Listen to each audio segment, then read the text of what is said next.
You're listening to Reap So, dispatches from the front lines of food, farming, and the environment. I'm your host, Teresa Katsourelis.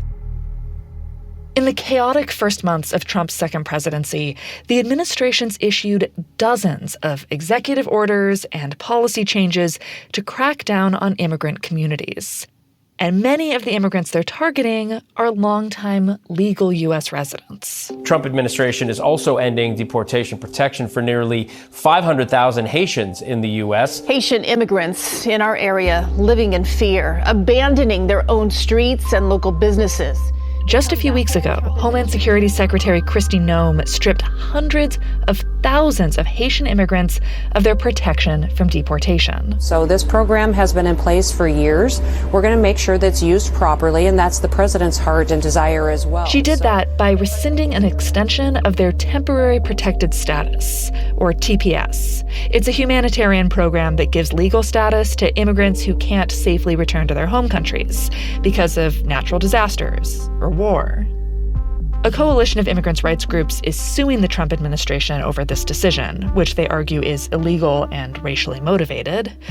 This has thrown about 500,000 Haitian residents into limbo. It is a huge threat to those people, especially when you consider that Haiti is in the midst of the worst crisis really in generations. Sending us Haitians back home would mean sending us to a non-livable country. And for the many Haitian TPS recipients who work in our food system, Noem's decision is compounding years of hardship and intimidation. A number of Haitian TPS recipients work in meatpacking, for instance, where they are often underpaid, overworked, and, in some cases, trafficked. Fern senior editor Ted Genoways just published a great story about this. He produced it in collaboration with our friends at Reveal. I'll let their host, Al Letson, take it from here.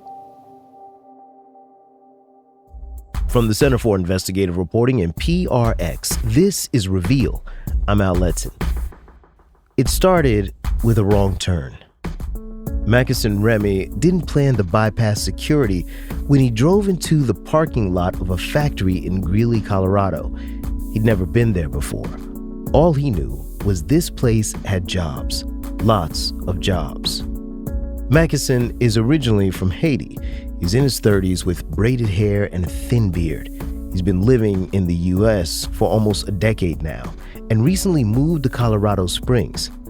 At that time, in December 2023, he'd been making TikTok videos about job openings in the area for his few followers, mostly other Haitians. A huge influx of people from Haiti have been moving to the U.S. over the last few years, fleeing widespread violence in the country.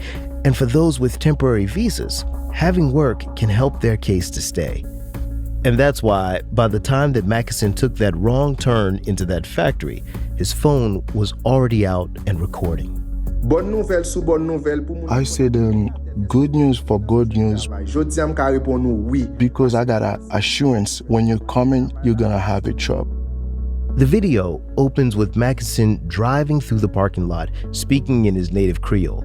There are industrial truck beds, people wearing hard hats and reflective vests, and a giant red and white logo on the side of the building reads JBS.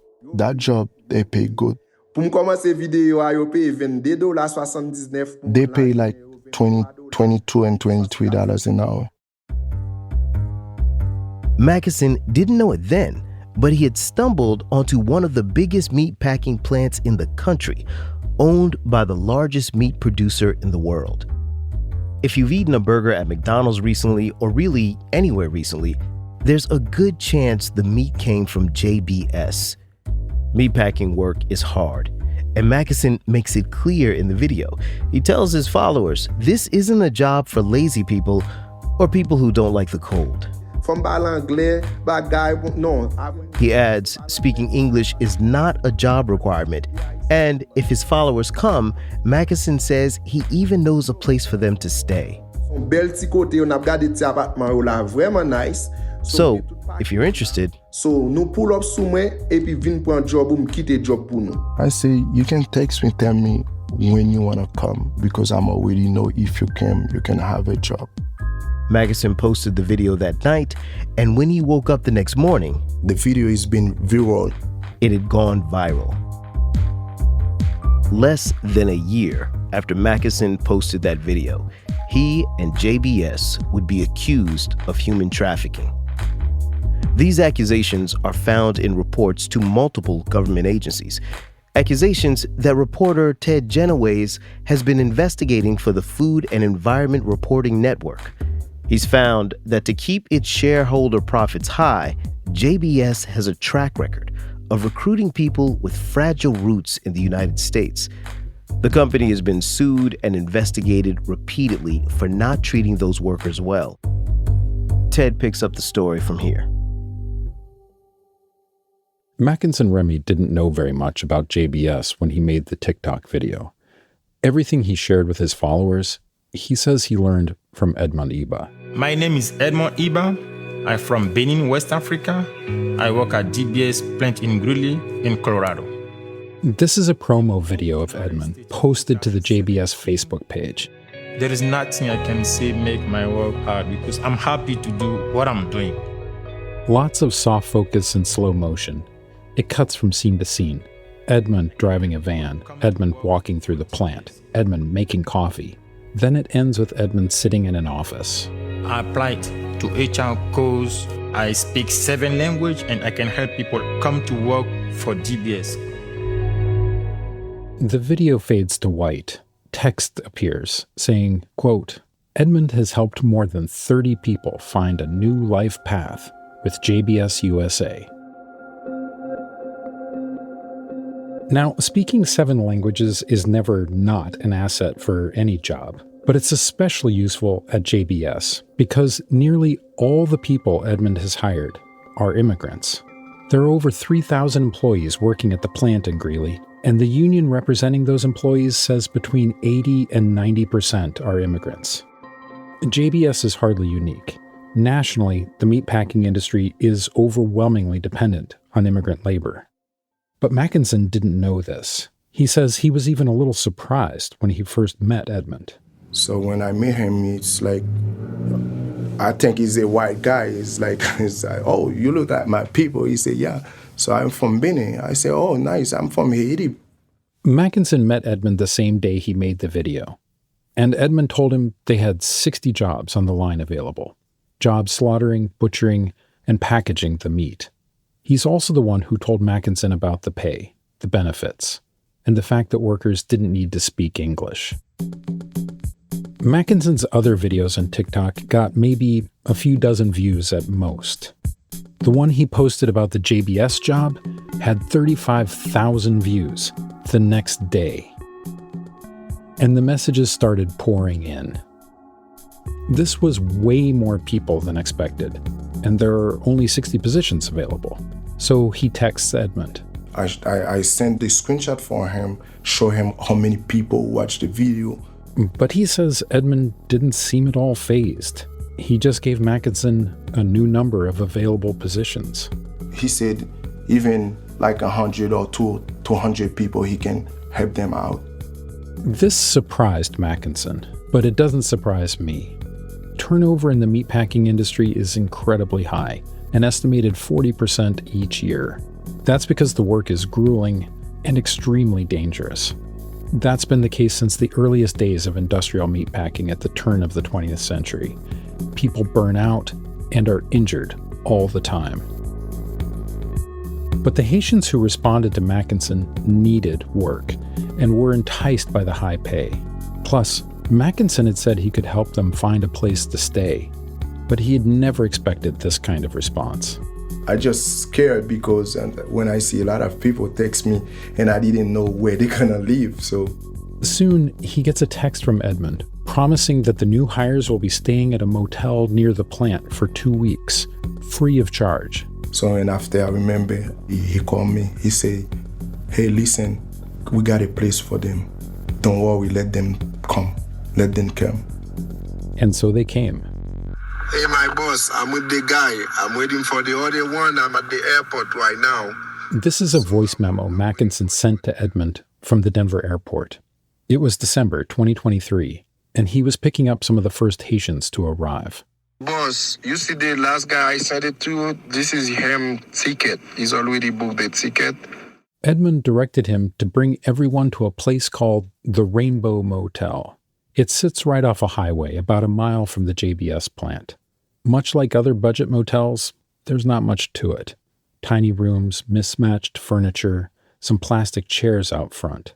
No pool, but there is a fenced-off square of AstroTurf.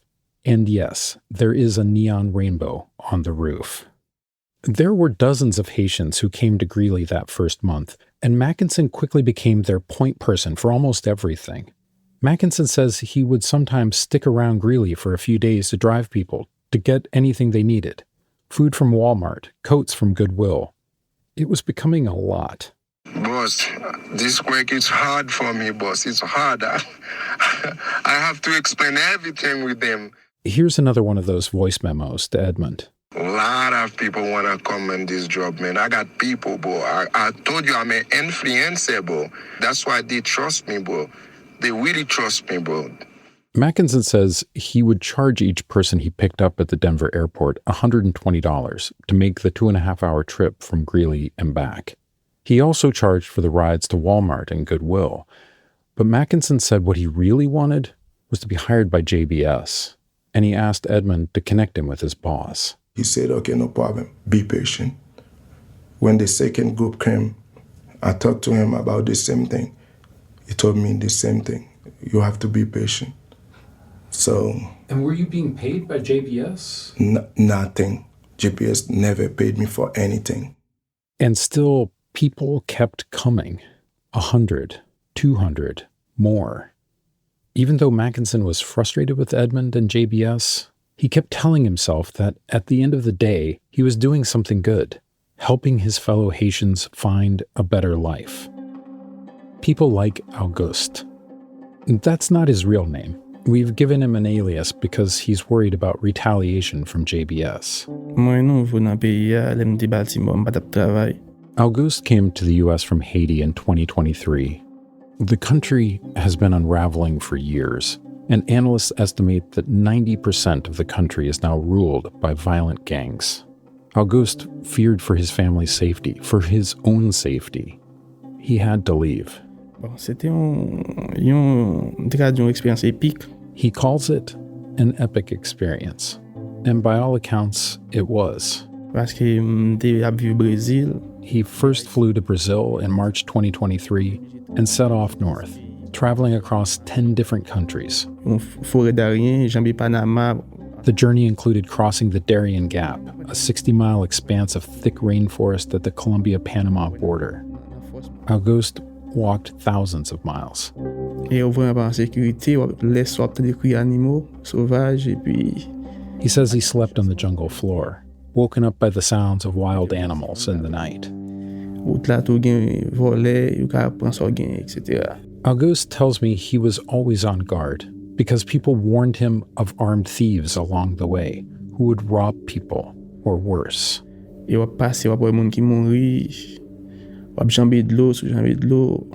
And then, of course, there were the dead. Auguste says he saw bodies along the way of people who would never finish the journey. It took a month, but he finally made it to Mexico, where Auguste immediately applied to enter the U.S. legally via Temporary Protected Status, TPS for short. TPS is granted to those who can demonstrate that it's too dangerous to return to their home country. This could be because of natural disasters or armed conflicts. TPS would allow him to legally live and work in the U.S. without a path to citizenship, but also without the threat of deportation. It's a rigorous application process. He was fingerprinted as part of a background check. His cheek was swabbed for medical screening. Finally, his application was approved. Auguste entered the U.S. in the spring of 2023. Under the Biden administration, the number of immigrants eligible for TPS was expanded. There are now nearly 20 countries on the list, and Haiti is one of them. Today, there are more than 200,000 Haitians in the U.S. under TPS, making them one of the largest groups with that status. Auguste spent 6 months waiting for work authorization, often going hungry. C'est souvent plus facile pour vivre sans manger, mais on peut pas vivre sans espoir. But Auguste tells me it's easier to live without food than it is without hope. Then he heard about Mackinson's video. Il était une vidéo on TikTok. He was living in Baltimore and struggling to find work. A friend of his already moved to Greeley and got hired by JBS. He told Auguste the job was legit, so Auguste decided to go too. Dans hôtel qui sur Greeley, sur JBS là. When he arrived in Colorado, he was taken straight to the Rainbow Motel. The room was pretty small, just big enough to walk around a full-size bed. One bathroom, no closet, a mini fridge. And to his surprise, Auguste learned he would be sharing this room. 5 à 7 monde, ça dépend 8 monde dans une chambre. He tells me there were 5, 6, 7, sometimes 8 people in one room. Auguste was sleeping on the floor. Mais sauf que ça qui était difficile. He tells me it was hard to live this way. And when was that? Dans quelle période ça était? Décembre 2023. December 2023. I interviewed Auguste at the offices of the UFCW 7, the union that represents the Greeley plant. Translating for us was a union rep named Chelly Moyse. Me, I wasn't I would say not a victim of the process, but I was a direct witness to the process. Chelly is also from Haiti, also has temporary protected status, and also worked at JBS for about 6 months. Part of the reason he left that job and joined the union was that he saw firsthand how these people were being treated. This is extremely bad. When you go to the Rainbow Motel and you have 8 people inside of one little motel room with one bed, one bathroom, women and men at the same time, so no privacy. And when people have to use the bathroom, it was a very bad situation. There was also nowhere to make food. The motel was off a busy highway with no grocery stores, no restaurants, nothing around for miles. We've had people saying, I was starving for 2 to 3 days because I don't know where to go get food. The people brought to live in the Rainbow Motel were in a strange place. With little to no money, many didn't speak English, plus it was December and freezing outside. Chelly says people felt stranded.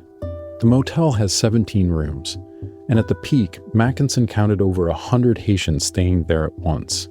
It got so packed at one point that the union says Edmond was forced to rent a 5-bedroom house nearby, but conditions there weren't any better. And there were around 40 people living inside of the house. I'm saying people sleeping on the floor, on a blanket, people everywhere. And at some point, they did have electricity in the house, and it was winter. Auguste was one of the people living there. After a week and a half in the motel, he spent 5 months in this unfurnished house. The union says people living there were charged over $100 a week. C'était mieux parce que là, nous avons une cuisine même qui était grand pile monde, mais au moins t'es capable de manger. But he says at least in the house, they had a kitchen. There may be a line of people waiting to use it, but at least it was there. Meanwhile, Auguste and his housemates were still expected to go to work. These jobs are essentially like working on a disassembly line, like a standard factory run in reverse. The whole cow walks off the back of a cattle trailer and is slaughtered, then broken down into steaks and roasts and ribs and hamburger meat. This work is done with things like power knives and bone saws, tools meant to cut flesh and bone. It's no surprise that this can lead to injuries. I've talked to dozens of people over my career who have lost fingers or had hands crushed by grinders. I remember one man who was a gut snatcher, which is exactly what it sounds like. The gut snatcher pulls all the guts out of the animal while the spine splitter cuts through the vertebrae with a bone saw. But this time they got out of sync. The spine splitter went too soon and the gut snatcher lost 4 of his fingers. Stories like these are common across the industry. According to data from the Occupational Safety and Health Administration, OSHA, jobs at meatpacking and poultry companies are consistently among the most dangerous.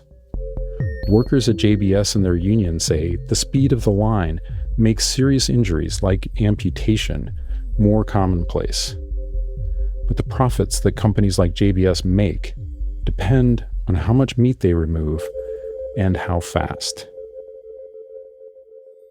Around the same time this new crop of Haitian workers was hired, JBS had introduced its aptly named White Bone program. This is a program where the company is trying to do is get as much of the meat and product off of a bone. It's literally like a white bone. This is Kim Cordova, president of UFCW 7, the Greeley Plant Union. She says the White Bone program meant more cutting, more repetition, more exertion, and all at a dizzying speed. The line speeds were really increasing to line speeds we had never seen before. Almost all of the Haitian workers were put on the same evening shift from about 2 to 11 p.m., B shift. And Chelly says B shift had faster speeds than the day shift. Way fast. I mean, we have people that have been working at the plant for 10, 15 years, and they can tell us they have never seen any change speed going over 390. That's 390 head of cattle per hour. Typically, workers on the day shift rarely saw speeds above 300 per hour. But right now, you're having 420. At some point, we had 430. That's roughly 35,000 cows a week. And workers are really put at risk for their safety because it is so fast. Kim says people were getting injured. Union members were going to JBS management almost every day, telling them to slow things down because this wasn't safe. And sometimes they would, bring it from 420 to 410, which is still unacceptable. And it wasn't just the chain speed. This new group of workers were being forced to sign documents in languages that they don't speak, in English actually, that waived their rights or abandoned their injury claims. Workers' medical cards were being kept from them. Medical bills not being paid. Workers' mail was being withheld. The supervisor had total control of their U.S. mail. Haitians were being treated differently than other workers. If I ask for a break to go to the bathroom, I will not get it. Meanwhile, Auguste and his fellow Haitians would go back to a so-called home, with little to no food, a line for the bathroom, and only the floor to sleep on. Auguste tells me every day at work, he couldn't help but notice that each cow had its own little cage. But he was expected to share a tiny space with 5, 6, 7, 8 of his co-workers. It was darkly ironic, but he found himself thinking the cows had it better. What does that make you think as you see that the cows are treated better than the workers? Personnellement ou même, ça fait me penser à l'y passé. L'a regardé à l'époque, il a transporté nous ici dans le bateau négrier comme esclaves. Say, it even make me think about the past. I feel like I was being treated as a slave. And if we need to take a break, we can.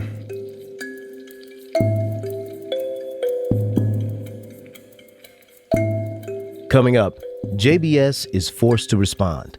I mean, they told the union that they had never heard the name Mackinson, that they didn't believe that there was such a person. So they lie. They lie. Plus, how President Donald Trump's harsh deportation plans could impact Haitian workers at the JBS plant.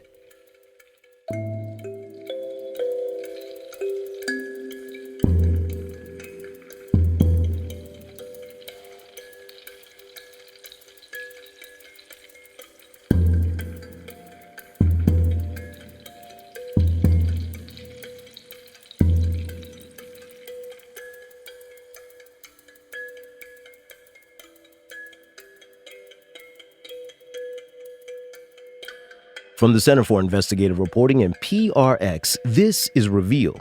I'm Al Letson. In September 2024, JBS made national news. The Wall Street Journal published a story about a new wave of Haitian workers at JBS and the terrible living conditions they found in Greeley, Colorado. The headline read, "Life for Haitian Immigrants," jobs nobody wants, and sleeping on the floor. Mackinson Remy was featured heavily throughout, alongside allegations of exploitation from the very Haitians he thought he was helping. Those Haitians, most of them, they hate me. They think I make money from them. Some workers allege that Mackinson was working for JBS and getting paid for how many people he brought to Greeley. Some of them, they say JBS give me $3,000 for each of them. Each of them. Mackinson denies all of this. I charge people to take them at the airport. And I charge people if they need services. I didn't charge anyone for job. No, I'm not a criminal. Mackinson says he was following directions from Edmund Eba, the HR supervisor with JBS. Edmund was the one who told him to bring people to the Rainbow Motel. Mackinson doesn't deny knowing how many people were packed in each room, but he says he never heard anyone complain, at least not to him. But dozens of complaints were made to the UFCW7, the union representing the JBS plant in Greeley. And now, Mackinson's name was in the news, alongside all those allegations. I just like doing that for my people. I didn't get money from anyone, you know. When they see me, they talk very bad about me. It's very stressful for me. Ted Genoways, a reporter with the Food and Environment Reporting Network, has been covering the meatpacking industry for over a decade. In that time, he's watched JBS get sued again and again for allegations of workplace discrimination, wage suppression, and unfair hiring practices. All the while, JBS continues to grow dramatically. Last fiscal year alone, the company's net revenue was over $76 billion. And while the Haitians in Greeley wait to find out whether or not their working conditions will improve, they're also waiting to find out if they'll be here to witness it, because President Donald Trump is back in office, and his promise to deport millions of immigrants, even those here legally, directly affects them. Here's Ted again. The union had raised concerns to JBS about the squalid living conditions long before the Wall Street Journal article came out. JBS had told the UFCW7 that it was investigating, but the union didn't hear anything for months. But now, with these allegations made public, JBS was forced to respond. So, as I'm sure you know, JBS claims that they had no knowledge of this system. Well, I've seen that. This is Chelly Moyse again, the union rep with UFCW7.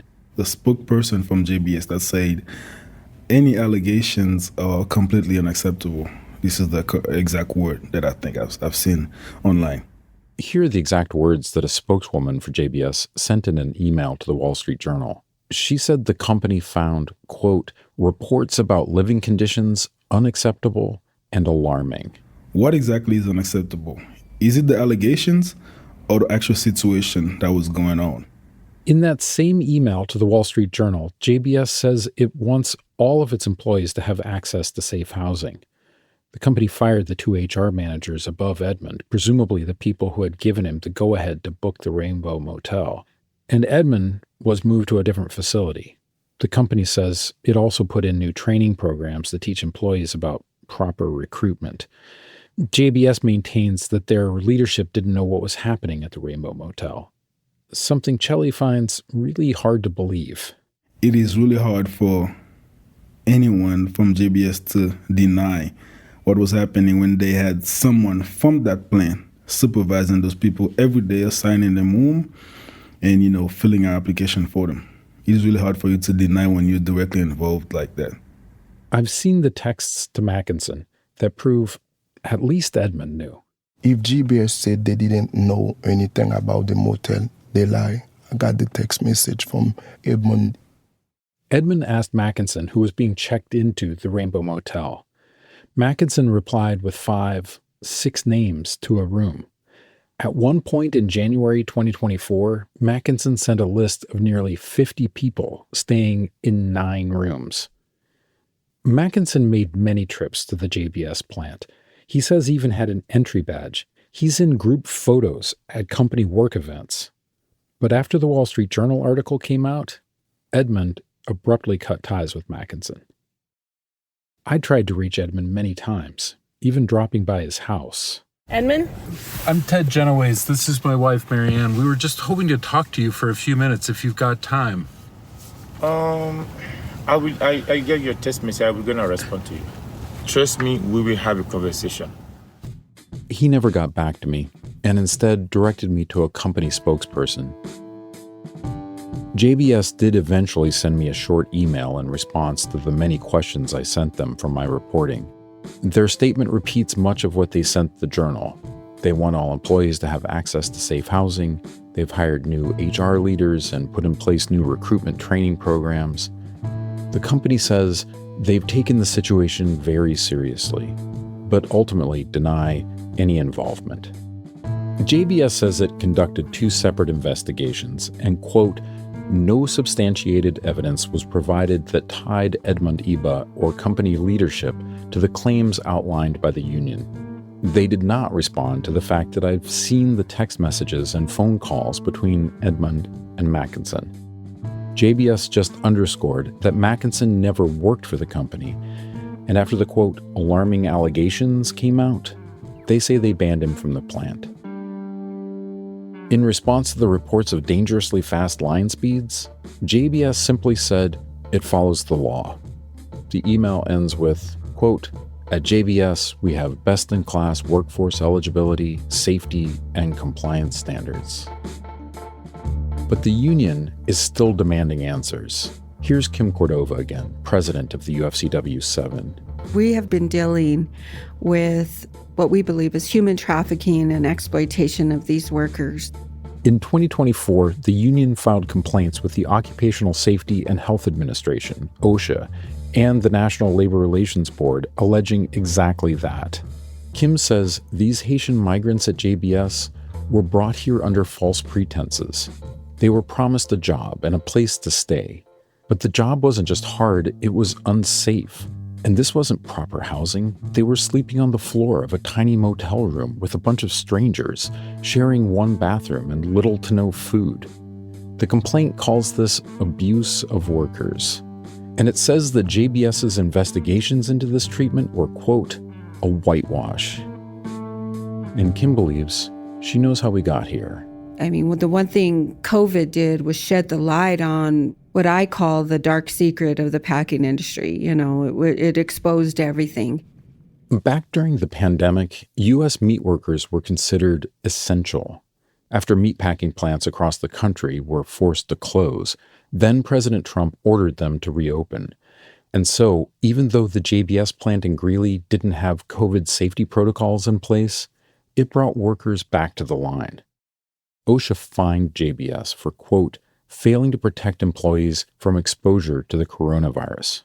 If you watched Last Week Tonight, you probably heard John Oliver talk about it back then. After 6 workers from a JBS plant in Colorado died from COVID, the company's total fine was just $15,000. But $15,000 was just 0.00003% of the company's revenue at the time. And if you fine a company a fraction of a percent of their profits, don't be surprised when they carry on only giving a fraction of a about the welfare of their workers. Kim says this started a huge fight between the company and its workers. We started to see workers mobilize, stand up, fight back. There were walk-offs, not just here, but around the country. Workers were not going to die for their job. This not only led to more personal protective equipment, it also led to a new contract. The union had pressed the CEO for higher wages and better benefits, and won. And workers got stronger, in my opinion, and I think that that's what has sparked some of the change. Kim says shortly after they renegotiated that contract with the CEO, he retired and was replaced. Then came a wave of firings among union workers. Then came the White Bone program and hundreds of brand new Haitian workers. The UFCW 7 complaint to the Department of Labor says, quote, the plant increased chain speeds to dangerously unsafe levels when these workers occupied the line. You know, in our opinion, they needed a new group of workers to come in so that they had more control over them, especially to work at this high speed. Chelly says he thinks the company just saw an opportunity and took it. Big companies like that, one of the first goal is to make money. And unfortunately, most of the time, it doesn't matter how this money is made. It doesn't matter what cost. Auguste still works at JBS. After about 6 months, he was able to save enough money to move into his own place, with his own bed and bathroom. But it all comes with a cost. As far as we know, the White Bone program is still going on. And Auguste told me he can no longer fully close his left hand, an injury he believes is a result of his work being too fast and too repetitive. Despite everything, though, Auguste says he's still glad to be here. Because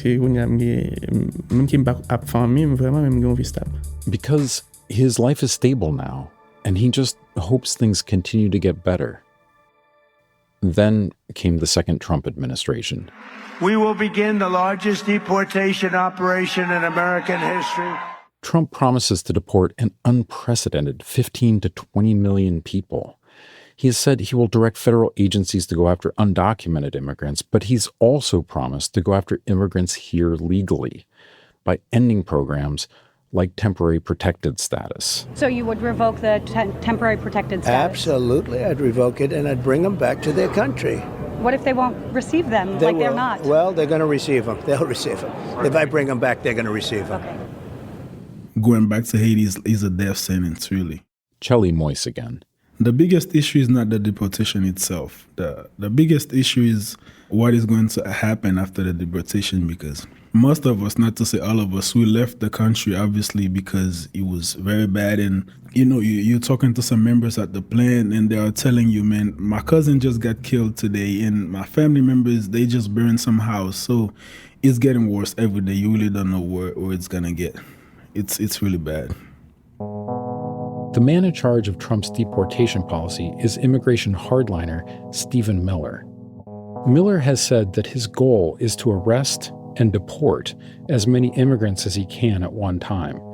So instead of going after individuals, he vows to deputize National Guard troops and local police officers to do major sweeps of public spaces and raid workplaces. And while 20 million is an unprecedented number, we have seen something like this before, back in 2006. Federal officials said today that yesterday's immigration raids at 6 meatpacking plants were the largest workplace crackdown ever. In May of that year, then President George W. Bush addressed the nation with promises of a new immigration policy. Part of that policy was to find and deport undocumented workers. And on December 12, 2006, he made good on that promise. Immigration and Customs Enforcement did a coordinated raid of meatpacking plants. They were all run by Swift & Company, the country's second largest beef producer at the time. Armed ICE officers arrested and deported nearly 1,300 undocumented workers at these plants. Here's Mark Lauritsen, then vice president of the UFCW, speaking with PBS at the time. That one small community, the school district still held 25 children, some as young as 6 years old, because their parents were not around to pick them up. They were in a bus someplace to points unknown. Just to give you an idea of the sheer scale of what Trump is calling for, he would essentially have to carry out 10 raids of this size every day for the next 4 years.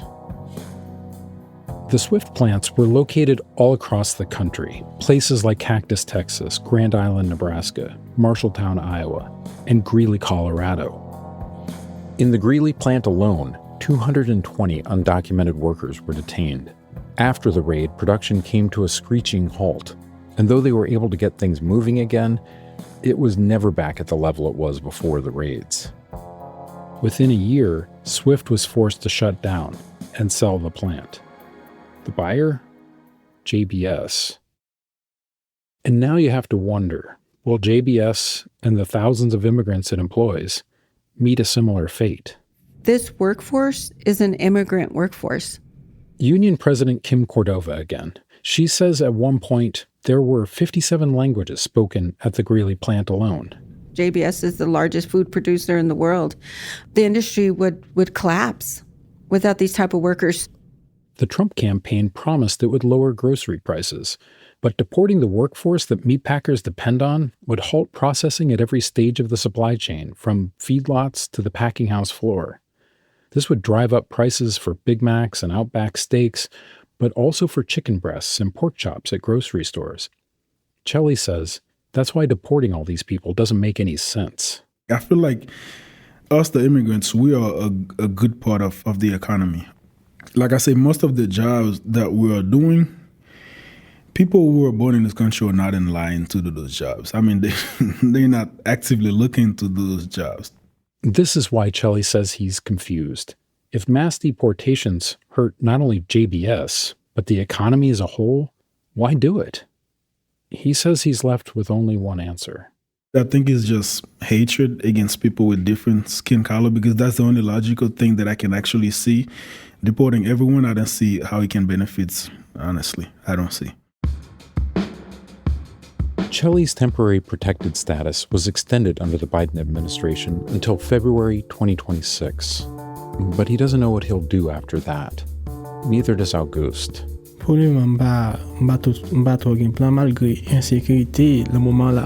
he knows is that going back to Haiti is an impossible situation for him. He's trying to stay optimistic. After all, he says, the U.S. is the mother of democracy. So he doesn't believe Americans will really let him be sent back to Haiti. But it's hard to share Auguste's hopeful outlook. Yes, it's possible that federal courts might intervene or some governors will step in, but this broad sweeping government crackdown, that's what the majority of Americans voted for. It's what they expect Trump to do, and he's already doing it. This story was reported by Ted Genoways and field producer Marianne Andre of the Food and Environment Reporting Network. It was produced by Nadia Hamdan. A print version of Ted's investigation will appear in the next issue of Mother Jones magazine.